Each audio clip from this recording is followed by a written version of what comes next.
5:20, touchdown natin tong Municipal Hall ng bayan ng Abulog. Sa mga bayan dito sa lalawigan ng Cagayan. Isang maulan na bakbakan talaga buhat umaga. Grabe, walang tigil yung ulan. Ang lamig. Hindi tayo makausad ng todo. Shoutout natin ng mga kababayan natin dito sa Abulog kanina na nakakausap natin sa daan. At dun sa pinanggalingan natin kanina sa bayan ng Pamplona kay Sir Ronald. Maraming salamat sa iyo, sir. Lamig, ito na may ulan. Ano, game ka na? Ulan na naman. Ang lupit ng Cagayan.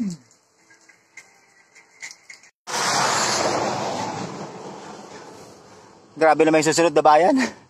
43 kilometers. Awit. Hindi kakayanin yan. Maulan.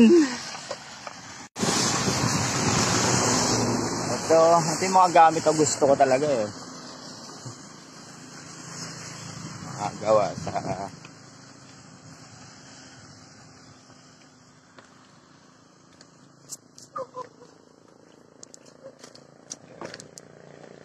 tinda nila nanay. Yun. Time check natin, 10:42. Mag-merienda muna tayo. Pero pa rin yung panahon natin, maulan. Diretso tayo kanina. Buhat ng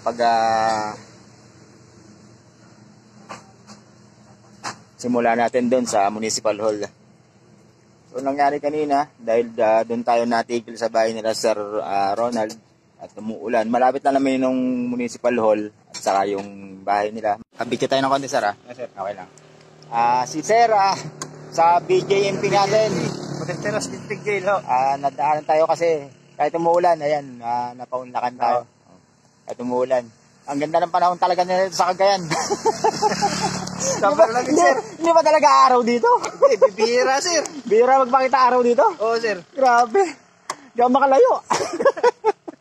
Yan, si Sir. Yes, sir. Sige. Idol, ingat! Ingat! Magandang araw. Anong bayan ka? Bayan po ng Pamplona. Pamplona. Pamplona pa rin po. Dito pa rin tayo sa bayan ng Pamplona, barangay po, sir. Santa Cruz. Santa Cruz, barangay Santa Cruz. Na-invite tayo ni Sir sa bahay niya. Mag-lunch muna tayo rito. Marsasil po, nilalagilaw natin si Ferdinand. Si Ferdinand. Grabe. Ayan, nanginginig pa yung kamay niyan. Grabe lang niyo rito. Pasok tayo doon. Pasok tayo sa bahay niya. Na-invite tayo, mag-lunch muna tayo rito.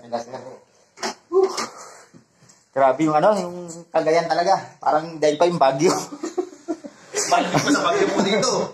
Hanggang katapusan po ito ng Pebrero. Hanggang katapusan, ganito po kalamig dito sa amin. Yun. Kaya natapat si Bossing Fernando sa sobrang lamig. Nanginginig yung kamay niya. Nanginginig yung kamay niya. Ako muna magawak nung cellphone niya. Yan, ang ating kaibigan.